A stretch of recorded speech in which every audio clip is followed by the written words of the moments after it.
In the redesign to make Catthorpe Junction at the start of the M6 less congested and safer, 78 acres of farmland have been acquired.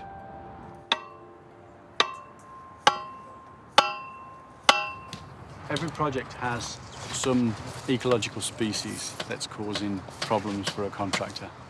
With this one, it's the great crested newts. To protect the colony of newts in this section of the proposed roadworks, 1.5 miles of special fencing is being erected across farmland.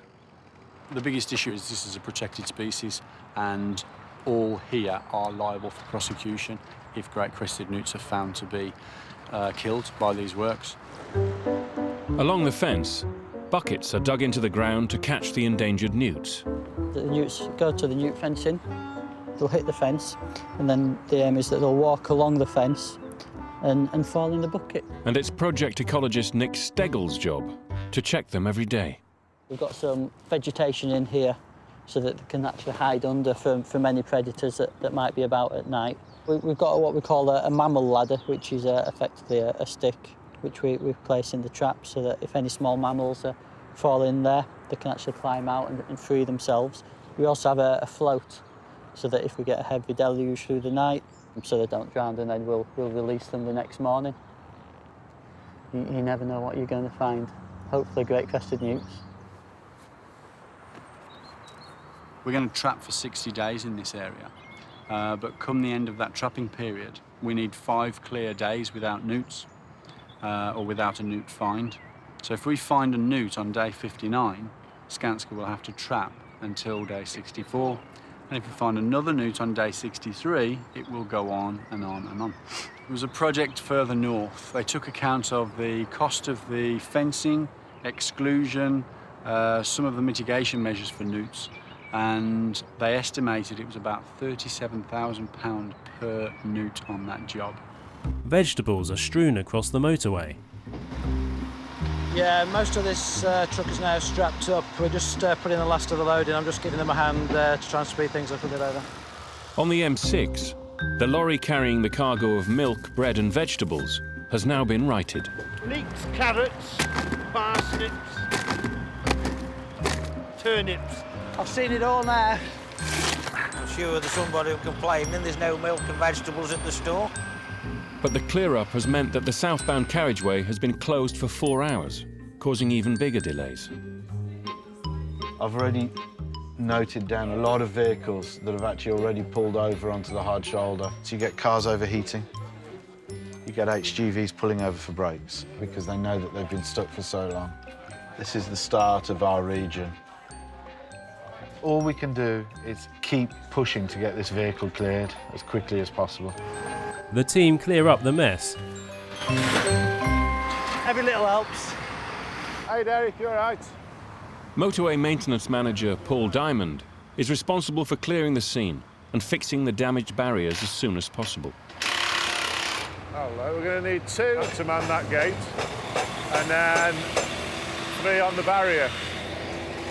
Oops. Starts off with the public. They get stuck in traffic, they ring the Highways Agency information lines, start complaining.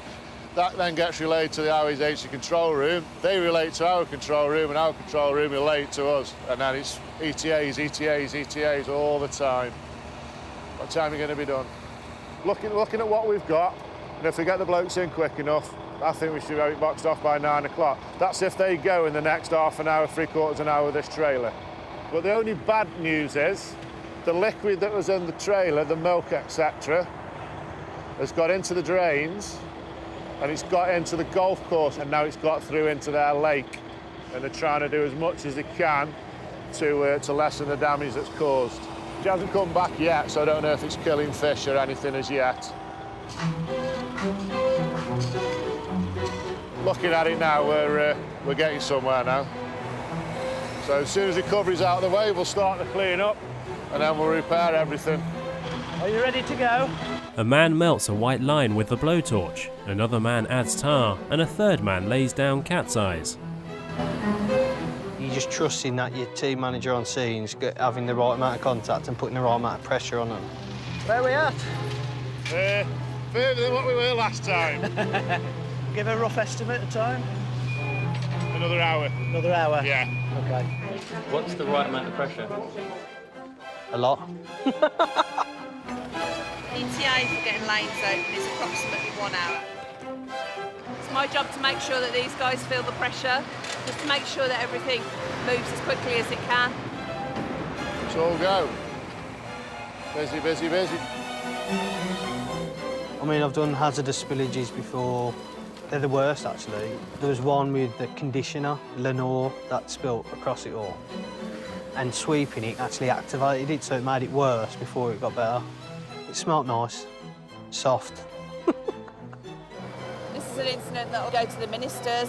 They'll want to know why it's taken so long to get the carriageway reopened, because obviously it has a massive impact, not just on the travelling public, but also on the finances of the nation.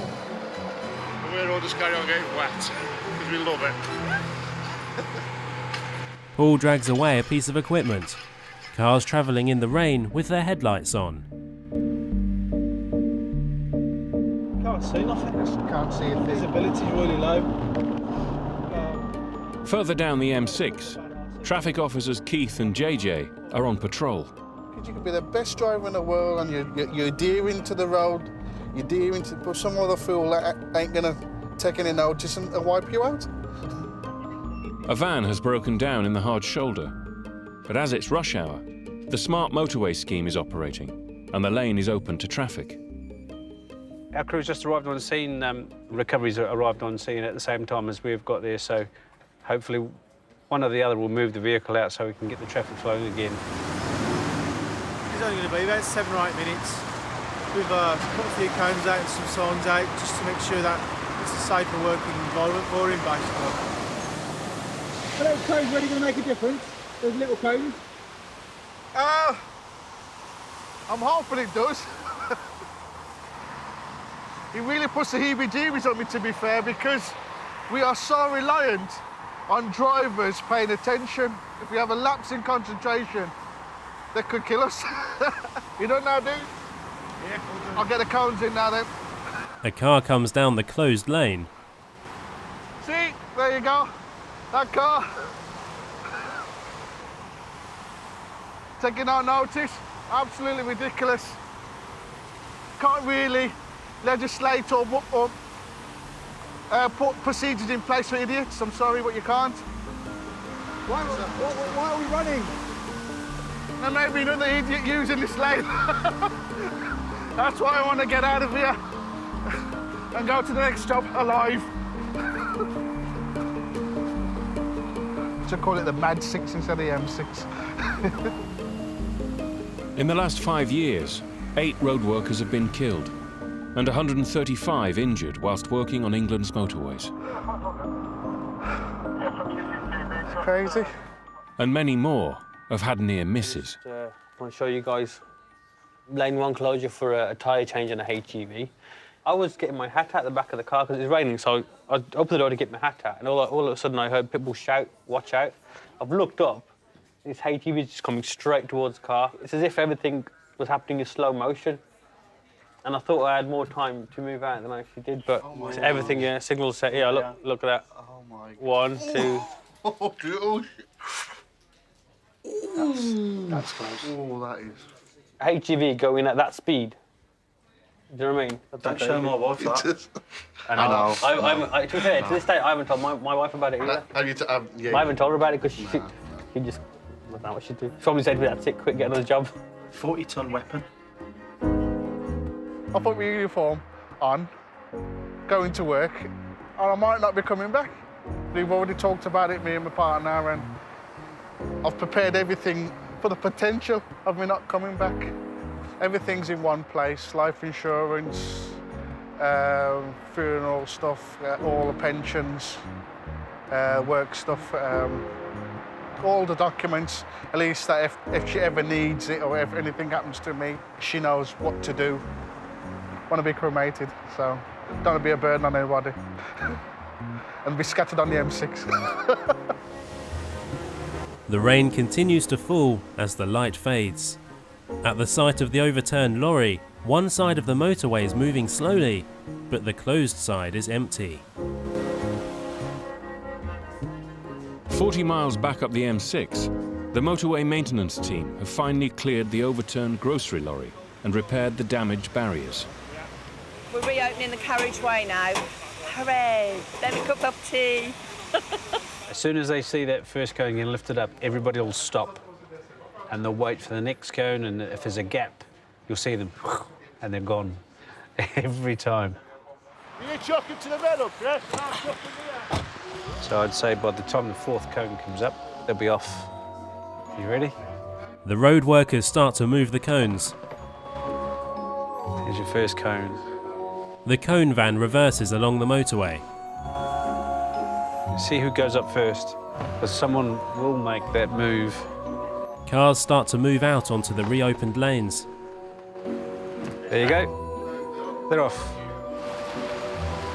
As soon as the fourth cone was off, they're off. That's it.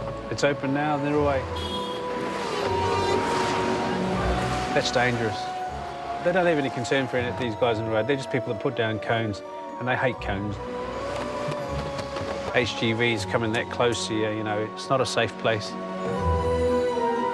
You've got to watch out for each other. It's dark, it's wet, it's fast. Slightest wrong turn for someone in a vehicle could swerve. If you're not watching, your mate's watching, he's going to shout at you, you're going to jump one way or the other, possibly save your life. Very nice sight, seeing the cones come off. There you go, all clear. They'll be relieved to get through and on their way. It's cost businesses and, you know, industry a fortune. It was a big job, massive, for spilt milk. But you don't cry over it, though, but it's been yeah, a very, very long closure for us. The traffic flows through the night. The sun rises over some rooftops and a tractor trundles through a quiet village.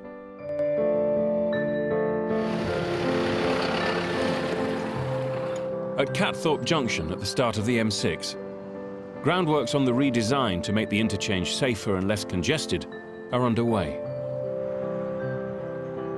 But on a section improving one of the local roads, the newts and other wildlife are still causing concern. Trying to pollard these trees to allow the works to go ahead. But the issue we've got now is we've got some of the trees have got birds nesting in them and some haven't.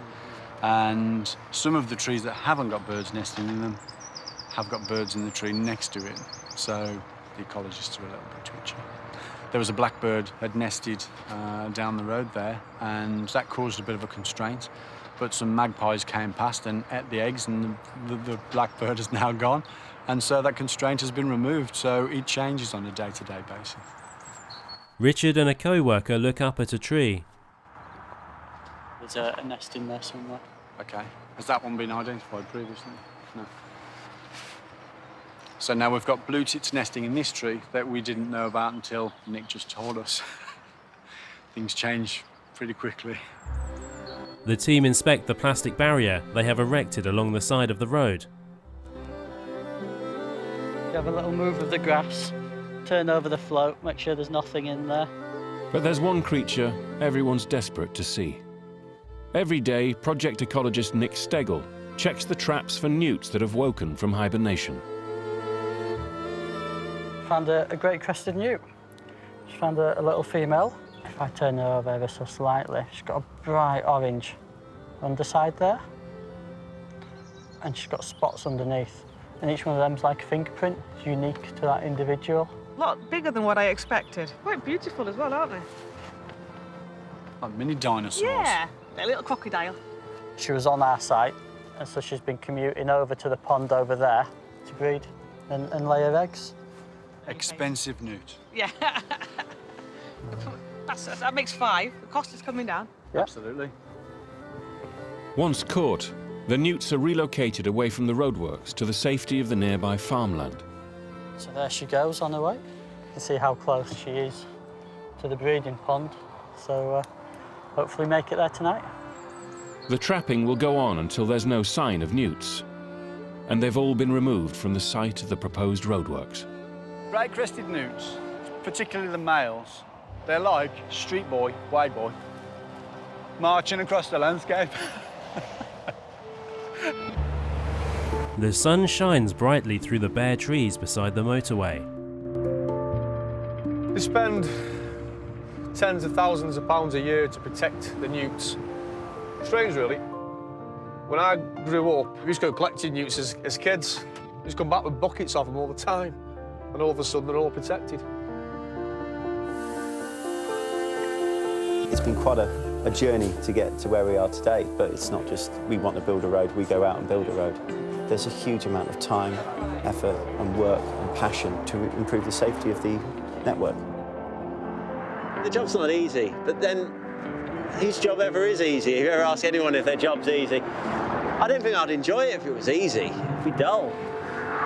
And at the end of this job, when you do drive along and you drive along a completed road and you see the structures that you've built, you see the road that you've built and you see the difference it makes, yeah, you do take a huge sense of pride out of that. The lights of vehicles streaking past as night turns to day.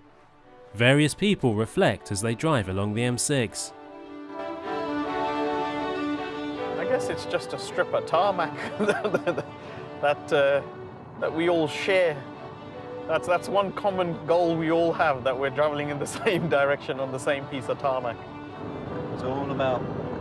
It's like choreography. Well, you do dance, don't you? I do. You know all about choreography. I know loads about choreography. Like dancing with traffic. Oh, no, go on, go down 50 quick. You've only got to take your eyes off the road for just one split second and the traffic's at a standstill and you're going straight into the back of somebody else, and it's easy done. Let's all kind of move along as a hippie commune and get to where we need to get to. We're all in a hurry. Everybody wants to get to where they want to be, but we all want to get there in one piece. I haven't been on this road for at least 10 years. Junction 17. This is the stretch of road where my husband lost his life. He just got onto the motorway. He was in the centre lane doing 60 miles an hour.